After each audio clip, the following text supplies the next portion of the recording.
The wind came down off the red cliffs that morning like it always did, hissing low through the sagebrush and stirring the dust into ghostly little spirals that danced across the dry ground. The town of Dry Creek blinked under a high sun, all wood and stone and rusting iron.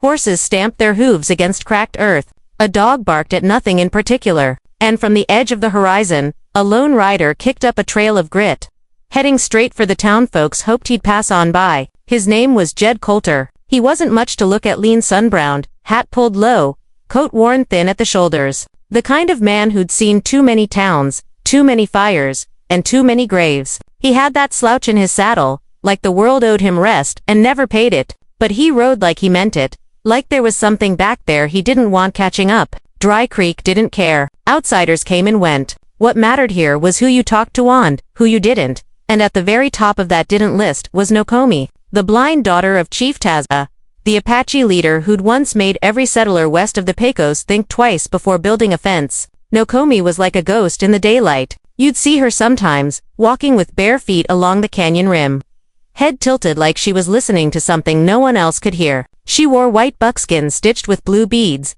and her long black hair was braided with hawk feathers. Her eyes were pale and clouded, staring into nothing, but some swore she could see more than most. They said she was cursed. Others said she was sacred. But either way, nobody dared speak to her. Not the townsfolk. Not the soldiers. Not even the children. Not after what happened to that boy last summer, the one who tried to mock her and came home mumbling about voices in the rocks.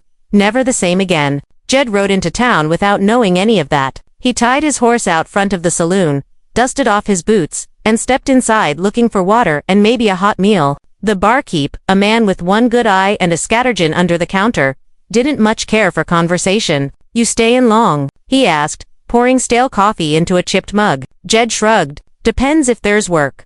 "You fix fences." "I fix most things," Jed said. That was all the talk they had. Outside, the sun baked the hills. The church bell clanged twice, and a pair of kids ran past, chasing a tumbleweed. In the far distance, beyond the town, rose the jagged stone spires of Apache land where white men didn't go, not if they liked breathing. Jed didn't know the boundaries yet, not the physical ones, nor the ones drawn in fear. That night, he rode out a few miles west, following an old cattle path. He wasn't looking for anything, just quiet. The moon came up silver and sharp. The land breathed slow and still. Then he heard it, a soft hum. A woman's voice, low and haunting. It rose and fell like wind through reeds. He followed it. Through a narrow canyon he rode, where the rock walls were painted with petroglyphs and the ground smelled of cedar and dust. There, sitting cross-legged on a stone slab, was a woman. She didn't flinch when he rode closer, didn't turn, just kept humming. Her face turned to the stars. Jed dismounted, hat in hand. "Ma'am." She stopped humming. Slowly, she turned her head toward him. "You're not Apache," she said. "No, ma'am. You shouldn't be here." "I reckon not. Wasn't aiming to trespass. I heard you seeming." She was quiet a long time. Then, "Most men run when they hear my voice." Jed looked around, uneasy. "Why's that?" "Because they think I'm a spirit." A pause. "Are you scared, cowboy?" Jed tilted his head. "Should I be?" Another silence. Then she smiled, not warm, but curious. "You're different." He didn't know her name yet, didn't know the stories. All he knew was that her voice sounded like sorrow, and the canyon suddenly didn't feel so empty. And just like that, Jed Coulter had crossed a line no one else dared to step over. The next morning, the wind had teeth. Jed Coulter woke under a juniper tree, saddle for a pillow, his hat pulled down low to block the morning sun. His horse, Grady, stood nearby chewing on dry grass, tail flicking away gnats. Somewhere in the canyon, a hawk screeched. Jed sat up slow, bones popping. He wasn't a young man anymore. Long days on the trail had carved more lines in his face than he cared to count. But something about last night kept rattling around in his chest, like a half-broke colt testing the reins. He hadn't meant to find her the blind girl, but once he had, he couldn't shake her voice. It stayed with him, like smoke in the lungs. Back in Dry Creek, whispers were already starting. Old Miss Cottle, who ran the boarding house, muttered to her neighbor about seeing Jed ride out past the canyon. Sheriff Hargrove narrowed his eyes when he heard the Apache lands were stirred with fresh hoof tracks. And down at the trading post, word got back to a man who didn't need much to start trouble. But Jed didn't know any of that. He was already riding back toward the canyon. By noon, the heat was fierce. The same petroglyphs marked the canyon walls, dancing figures, arrows, suns, buffalo. The same hush clung to the air, like something sacred didn't want to be disturbed. And there she was again, seated in the shade of a boulder, her hands resting lightly on her knees, face lifted to the wind. She spoke without turning. "You came back." Jed dismounted. "I figured I owed you an apology." "For what?" "For walking where I shouldn't." "You did not walk. You rode," she said softly. "Your horse has a limp in his left rear leg. I heard it in his gait." Jed blinked. "You heard that?" Her blind eyes faced him, clouded but steady. "When one sense is taken, the others sharpen. That's what my father says." "What do you say, cowboy?" Jed rubbed the back of his neck. "I say that's mighty impressive." She tilted her head, considering him like one might a strange sound in the night. "Most men speak to me like I'm not here, or like I'm broken. I ain't most men." "No," she said. "You're not." He sat down on a nearby rock, close but not too close. The silence between them was comfortable in its own way, like two creatures learning not to fear each other. She reached out and touched the stone beside her. "The wind told me you'd come again." Jed smirked. "You sure it wasn't just wishful thinkin'?" She smiled faintly. "No one wishes for what cannot be." There was sadness in her voice, deep and ancient. "What's your name?" he asked. "Nokomi," she said. "It means my home in the old tongue." "I'm Jed Coulter." "I know." He raised an eyebrow. "You know my name. Dry Creek is small. People speak loudly when they think no one is listening." Jed chuckled. "Well, can't argue with that." They talked a while longer about nothing and everything. She told him the names of birds by their wing beats. He told her about Texas, about losing his brother in the war and never quite finding peace after. She listened like no one else ever had, and when she spoke, it was like the canyon itself had found words. But as the sun began to dip behind the cliffs, shadows stretched long and wide. That's when it happened. 3 young Apache scouts, returning from a hunting trail, spotted the two together. They froze on the ridge, watching the blind chief's daughter sitting alone with a white man. The older of the 3 cursed under his breath and drew his bow. Jed heard a stone clatter loose. He looked up and in that moment, Nokomi tensed. "They see you," she whispered. "You need to leave now." Jed stood slowly, keeping his hands in plain view. "I didn't mean no harm." "They don't care what you meant." He stepped back toward his horse, but the scouts were already halfway down the slope. One of them shouted in Apache. Jed turned to "I ain't running, not from you or your people." "You must," she hissed. "They think you came to take me." Yet's jaw tightened. "What do you want me to do?" She paused, trembling but not from fear. From fury. "Go, let me speak for you." The next moment, Jed was gone in a cloud of dust, riding hard back, toward Dry Creek. The scouts reached Nokomi seconds later, demanding answers. She stood her ground, blind eyes blazing. "He did nothing wrong," she said in their tongue. He listened. "When was the last time one of you did that?" They didn't know how to respond. Because Nokomi had been silent for so long, they forgot how sharp her voice could be. And that day, a storm began to brew, not in the sky, but in the hearts of 2 worlds about to collide. The days after Jed's secret meeting with Nokomi spread like wildfire through Dry Creek. Whispers curled around the town like smoke from a campfire, winding through saloons, general stores, and dusty porches. "That cowboy," the blacksmith muttered, leaning on his anvil. "What's he thinkin', talking to the chief's blind daughter?" Miss Cottle shook her head. "That girl's touched by something darker than night. Folks say she sees spirits, no one else can."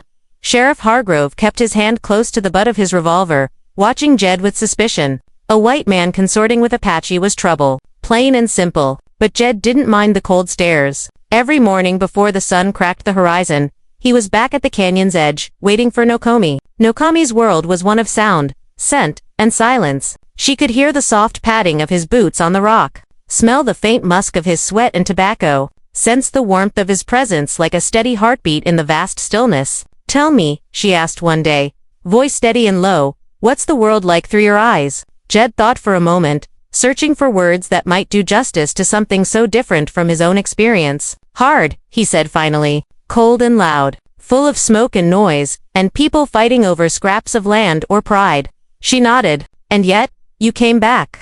He shrugged. "Because you're different. You don't hide behind fear."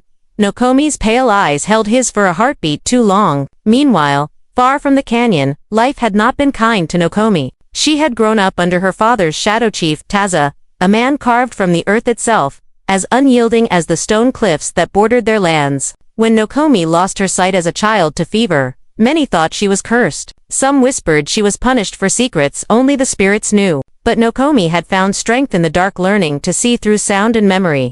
Her fingers tracing the stories etched in stone, her ears catching the language of the wind. She was no ghost, no shadow to be feared. She was the chief's daughter. And she carried the weight of her people's future on shoulders slender but unbreakable. Jed, too, had his ghosts. He spoke little of his past, but when the firelight caught his face just right, Nokomi caught glimpses of something buried deep, a loss that ran colder than any winter wind. My brother, Jed said one evening, voice thick with memories, he died in a fight that never should have happened. War took him, left me with nothing but questions and regrets. Nokomi listened without judgment. In a way, Jed went on, I'm just trying to find a place where I belong. Somewhere, I ain't just a shadow or a stranger. You're not a stranger here, Nokomi said softly. Not to me. But not everyone saw it that way. Back in town, the uneasy peace began to crack. The ranchers grumbled about cattle missing from their herds. Fingers pointed at the Apache. Old grudges stirred, fueled by fear and prejudice. Chief Taza called a council. The tribe gathered beneath the twilight sky, faces painted with worry. When Nokomi told her father about Jed, his eyes hardened like stone. His kind has brought nothing but pain, Taza said. He cannot be trusted. But he listens, Nokomi replied, her voice steady despite the heat rising in her chest. Taza's gaze didn't waver. Listening does not mean understanding. That night, as the stars blazed overhead, Nokomi sat alone by the fire. Her fingers toyed with a feather, the same one braided into her hair. Jed approached quietly, his voice barely more than a whisper. I know you're scared. She looked up, the flickering firelight catching the sorrow in her face. So am I, she said, but I want to believe there's more than hate out here. Jed reached out, his hand brushing hers. We'll find it, together. And beneath that endless western sky, two unlikely souls began to carve a fragile path toward hope, though the storm gathering on the horizon promised trials they could scarcely imagine. The dawn broke hot and heavy over Dry Creek, the kind of morning where sweat beads before you even move. The smell of smoke curled faintly on the breeze, twisting through the town like a warning. By midday, the rumors had turned to accusations. Cattle were missing, a rancher's prized herd, gone overnight. Fingers pointed swiftly, pointing always to the Apache. Those redskins done it, growled Hank Miller, a broad-shouldered man with a weather-beaten face and hands like hammers. He spat on the dirt. Ain't the first time, and it sure won't be the last. The townsfolk grumbled, eyeing the distant cliffs where the Apache lived, tightening their grips on rifle stocks and hats. Jed Coulter didn't much like the direction things were headed. He'd worked the range and known the land's real dangers: wolves, drought, and men's greed, but this was different. He found Nokomi that evening, near the edge of the canyon, sitting alone on a rock as if waiting for the sun to set just right. Words out, she said, voice low and steady. They think you're the cause of trouble. Jed shook his head. I didn't steal, not, but people see what they want to see. Her fingers brushed a hawk feather braided in her hair. My father forbids me to see you. Jed's eyes darkened. Then I'll have to take my chances. Before she could reply, a sharp crack rang through the air rifles in the distance, echoing from the hills. The Apache scouts had spotted a group of men riding hard, armed to the teeth. Jed's jaw clenched. This ain't gonna end well. That night, Jed was captured. A group of Apache warriors surrounded him near the canyon's mouth, faces grim and weapons drawn. They dragged him before Chief Taza. The chief was a towering man, his face a map of battles fought and won, eyes burning with ancient fire. You come among us, Taza said, voice like thunder. You speak to my daughter without permission. Jed met the chief's gaze without flinching. I came with respect. Taza's eyes narrowed. Respect is earned, not given. Why should we trust a man who brings danger to our people? Before Jed could answer, Nokomi stepped forward. I invited him, she said, voice clear and commanding. He has done nothing but listen. He sees me not as a curse, but as a person. A hush fell over the gathering. Taza looked to his daughter, conflicted. I will decide his fate, he declared. That fate was the trial of the spirits. An ancient rite, meant to test a man's honor and endurance. Jed was to survive 3 days alone in the desert, guided only by the stars and his will. Nokomi watched from the shadows, heart heavy but hopeful. The desert was unforgiving. By day, the sun scorched the earth, and by night, the cold bit through skin and bone. Jed faced rattlesnakes, thirst, and doubt. But Nokomi's lessons how to listen, to trust the wind, to read the land without sight stayed with him. On the third night, battered but alive, Jed returned. The tribe received him in silence. Chief Taza's gaze softened. "You have strength," he said, "and courage. Perhaps you are more than a stranger after all."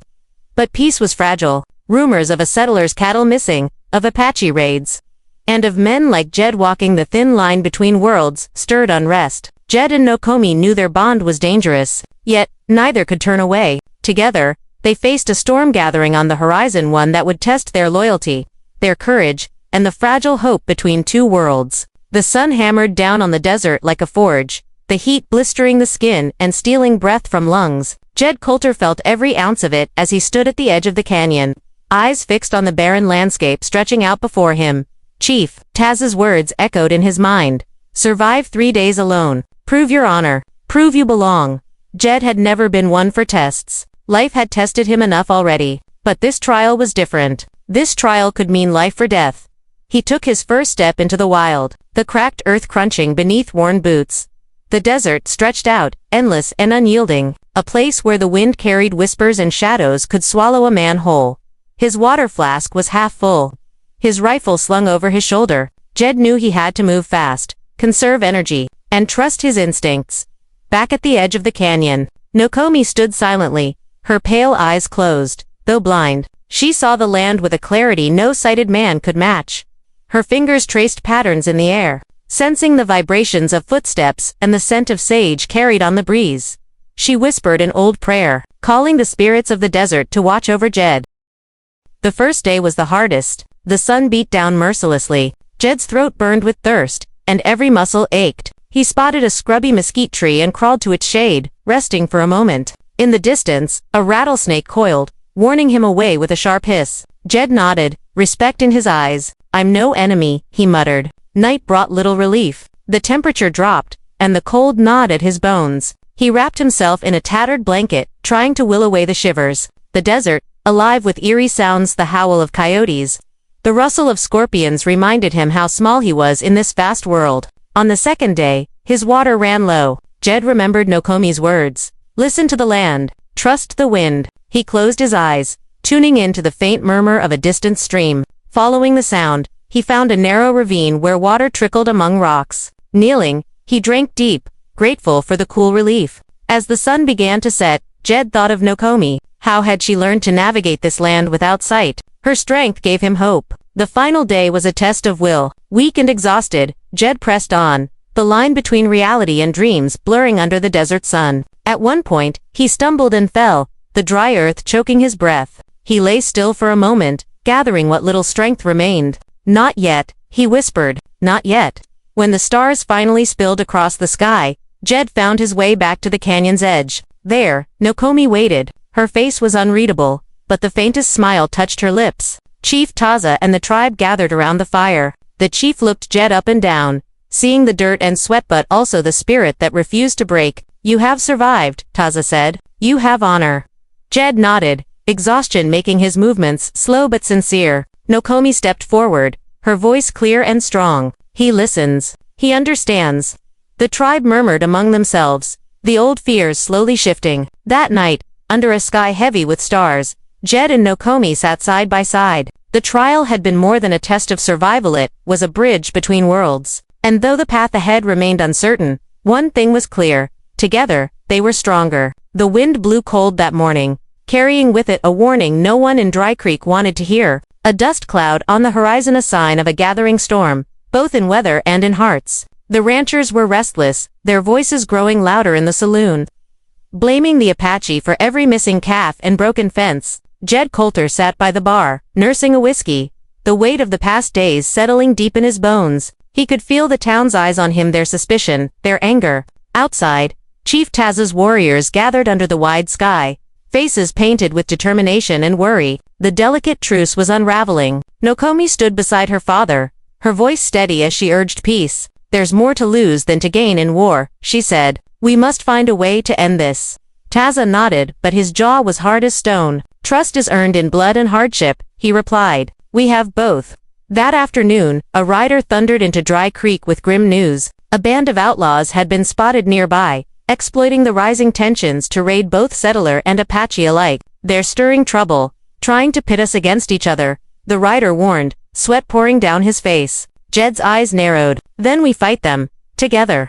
The town and the tribe had no choice but to come together. A council was called. Around a rough-hewn table, leaders spoke in low tones, wary but resolute. Jed and Nokomi stood side by side, symbols of a fragile hope. They planned a patrol to track the outlaws before more blood was spilled. The next morning, Jed rode out with a mixed party of settlers and Apache scouts. The plains stretched endless, golden grass waving under a restless sky. As they rode, the tension was thick. Men who had once eyed each other with distrust, now united by a common enemy. Days passed with little sign of the outlaws. But then, near a dry creek bed, the ambush came. Gunfire shattered the stillness. Jed dove behind a rock, heart pounding. Shots rang out, men shouted and horses whinnied. Nokomi's voice cut through the chaos, steady and commanding, guiding the Apache scouts. Together, they fought back, their bond forged in fire and trust. When the dust settled, the outlaws lay defeated. Casualties were few, but the victory was hard-won.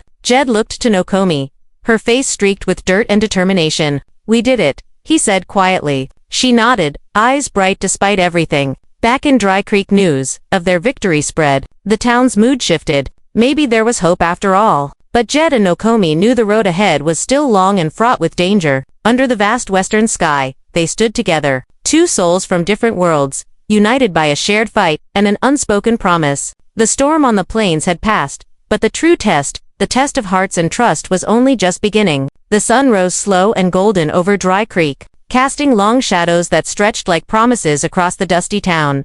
The air was different this morning, lighter, filled with the scent of sage and possibility. Jed Coulter stood at the edge of town, watching the Apache children play near the creek, their laughter ringing clear beside him. Nokomi smiled softly, her pale eyes reflecting the dawn. It had been months since the trial, since the outlaws were driven off, and the uneasy peace began to hold. Change was slow but sure, like the gentle flow of the river carving its way through stone. The townsfolk no longer whispered behind hands when Jed and Nokomi walked together. Some even greeted them with nods and quiet respect. But the real change was in the land and the hearts of its people. Jed had taken up work as a guide between the settlers and the Apache, his knowledge bridging a divide that once seemed impossible to cross. Nokomi, despite her blindness, became a symbol of strength and wisdom, her voice a beacon during council meetings, her presence a reminder that sight was more than eyes alone. One evening, as the sky bled crimson and the stars began their nightly watch, Jed and Nokomi sat by the fire. The crackle of flames danced between them. Jed took her hand gently. "You changed this place. Nokomi, you changed me." She squeezed his hand, her voice steady and warm. "We changed each other." The past was never far, but it no longer chained them. The scars of war, prejudice, and loss remained, but so did hope. A hope that one day, the plains would be free of fear and filled with harmony. Chief Taza approached, his face softened by years and acceptance. He rested a heavy hand on Yet's shoulder. "You are part of our story now, Jed." Jed nodded, the weight of that honor settling deep. Nokomi looked up at the stars. "Where once there was darkness, now there is light." Jed smiled. "And where once there was silence, now there's song." Together, they gazed out over the land, vast, wild, and full of promise. The path forward was uncertain, but it was theirs to walk, side by side.